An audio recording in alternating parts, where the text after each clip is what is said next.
Hi, my name's Marion and I'm the owner-operator of Napier Prison. We started off the prison in 2002. It had been derelict since 1993 when the doors closed because of substandard conditions in the prison. It really was horrendous for a lot of the prisoners at the end. When we came in 2002, the place, as I say, had been derelict for a long time. When we took over, we saw the potential as an amazing tourist facility and initially opened it as a backpackers.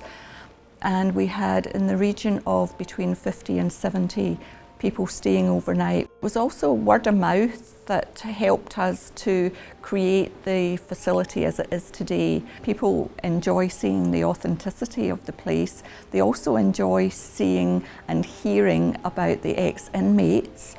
We've had an inmate called Coote Rd who was nicknamed the Eye Eater or Kai Karu because he did eat the eyes of his victims.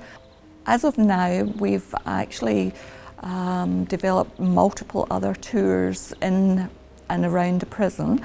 We do Sick and Twisted dinners, we do Dead Hill the Haunting, we have an escape room where people can be incarcerated in a little group and they've given an hour in which to escape, to answer puzzles and to go through a line of laser lights and come out the other end and manage to escape.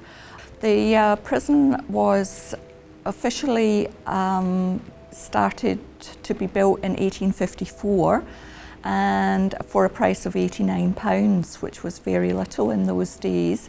And it was officially stamped in 1862 as a prison.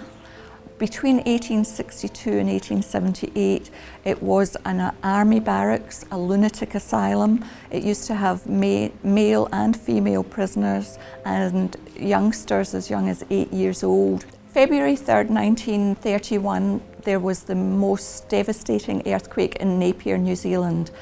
The Napier prison survived the earthquake, but the whole area, we had 258 people that were killed.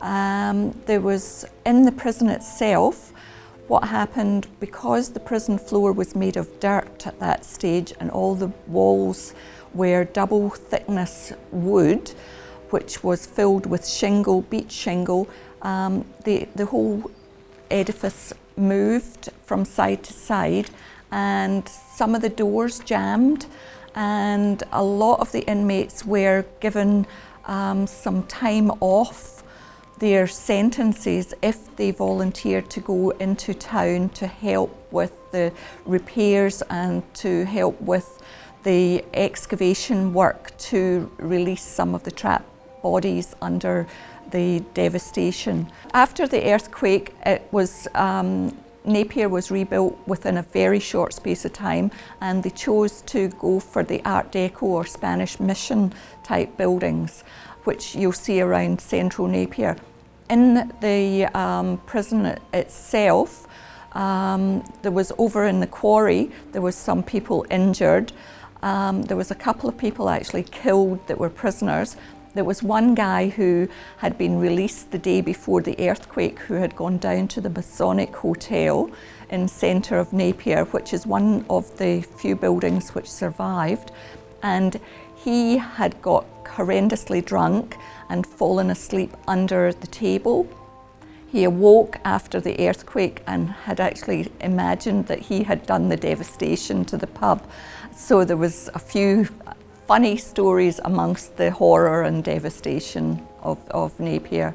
In 1931, during the earthquake, the area around Napier was exponentially grown by several hectares because what was previously below water level actually rose between 3 and 7 metres.